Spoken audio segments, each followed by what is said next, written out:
الحمدللہ رب العالمین والصلاة والسلام علی رسول الکریم اما بعد فاعوذ باللہ من الشیطان الرجیم بسم اللہ الرحمن الرحیم وعن ابی ذر انه سمع رسول اللہ صلی اللہ علیہ وسلم یقول من ادعا ما لیس له فلیس منا ولیتبوأ مقعدہ من النار۔ رواہ مسلم۔ صدق اللہ و صدق الرسول الکریم۔ عزیزان گرامی قدر، السلام علیکم ورحمۃ اللہ وبرکاتہ۔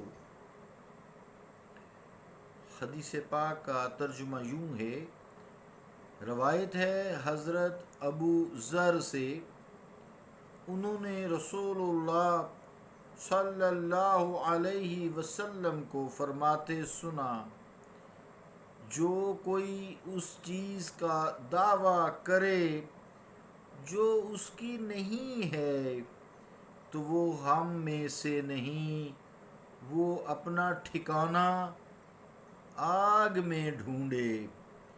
مسلم۔ اللہ اور اس کے رسول کا قول سچا ہے۔ عزیزان گرامی قدر، حدیث پاک کا جو مفہوم ہے، اس میں جتنے بھی ناجائز قبضے ہیں اس سے مراد یہی ہے کہ اگر کسی شخص نے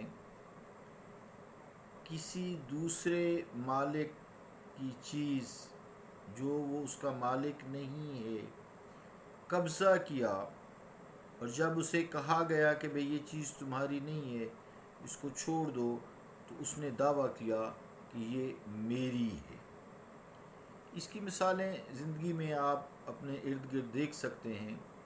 جیسے کوئی کرایہ دار آیا، اس نے کوئی دکان کی یا مکان لیا، اس کا مالک فوت ہو گیا، اب اس نے بچوں سے کہا کہ بھئی تمہارا والد تو مجھے دے گیا تھا، بس ابھی لکھ پڑھت ہونی تھی، یہ تو میری ملکیت ہے۔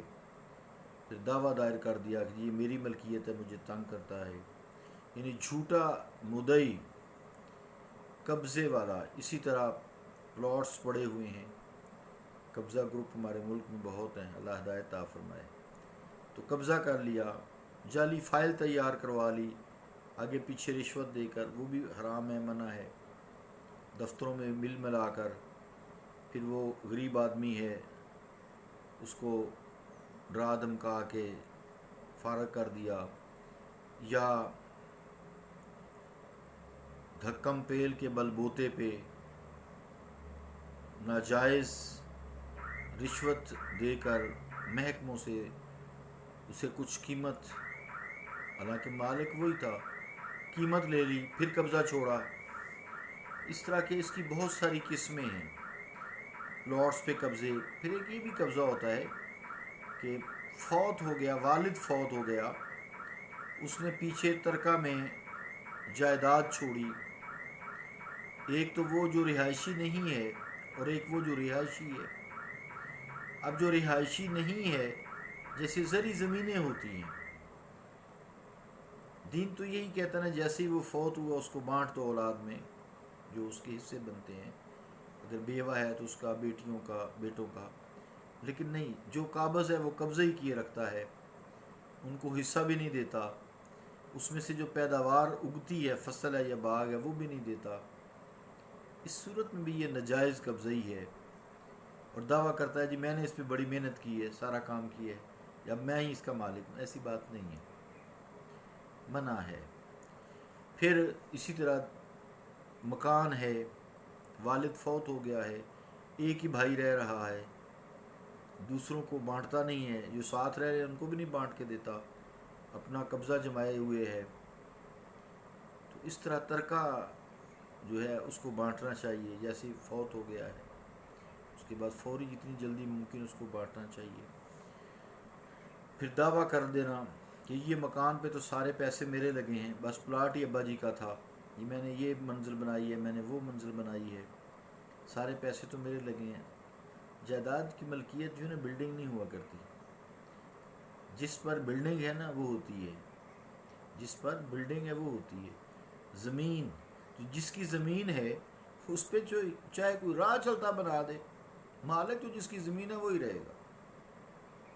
اگر کسی بھائی نے لگایا ہے، کسی بہن نے لگایا ہے، کسی رشتہ دار نے لگایا ہے، تو وہ پیسہ لگا کر اس کی زمین پر مالک نہیں بن جاتا، یہ ذہن میں رکھنی ہے بات، یہ نقطہ ہے اس میں۔ بہرحال حدیث پاک کا مفہوم بہت واضح ہے۔ اب مدعی جو ہے، جھوٹا مدعی جس نے دعویٰ کیا ہے، یہ دو گناہ کرتا ہے۔ ایک تو جھوٹ بولتا ہے کہ یہ ملکیت میری ہے یا میرا یہاں خرچ ہوا ہے، اب یہ میری ہو گئی ہے، ایک تو وہ جھوٹ بولتا ہے۔ دوسرا ایک گناہ اس کا یہ ہوا جھوٹ بولنے کا، اور دوسرا گناہ یہ ہوا کہ اس نے اپنے رشتہ داروں یا دوسرے غیر رشتہ دار کا حق مارا ہوا ہے یا کوشش کر رہا ہے، دعویٰ جو کر دیا ہے۔ لہٰذا نبی مکرم صلی اللہ تعالیٰ علیہ وآلہ وسلم فرماتے ہیں وہ ہمارے طریقہ سے نکل جاتا ہے، وہ ہمارے طریقہ پر نہیں ہے۔ مومن کو ان عیوب سے پاک صاف ہونا چاہیے۔ حدیث پاک میں جو لفظ ہے نا کہ وہ اپنا ٹھکانہ آگ میں ڈھونڈے، یعنی جہنم میں ڈھونڈے، اس سے مراد خبر ہے، خبر دی آپ صلی اللہ علیہ وآلہ وسلم نے، یعنی وہ آگ کا مستحق ہے، اس کی سزا پائے گا۔ اگر وہ ایمان کے ساتھ فوت ہوا تو سزا پانے کے بعد جتنا اس کا جرم تھا، جتنا جھوٹ تھا یا جتنا اس نے ظلم کی ہے، اس کے مطابق سزا پا کر جہنم کی آگ کی، تو آخرکار چونکہ وہ ایمان پر فوت ہوا تھا، اس لیے اللہ تعالیٰ پھر اس کو آخرکار جنت میں داخل کر دے گا۔ اللہ رب العالمین ہمیں حقوق کی پاسداری کرنے کی توفیق عطا فرمائے، دین کو سمجھنے اور اس پر عمل پیرا ہونے کی توفیق عطا فرمائے۔ صلی اللہ تعالیٰ علی رسول خیر خلقہ محمد وعلی آلہ واصحابہ اجمعین برحمتک یا ارحم الراحمین۔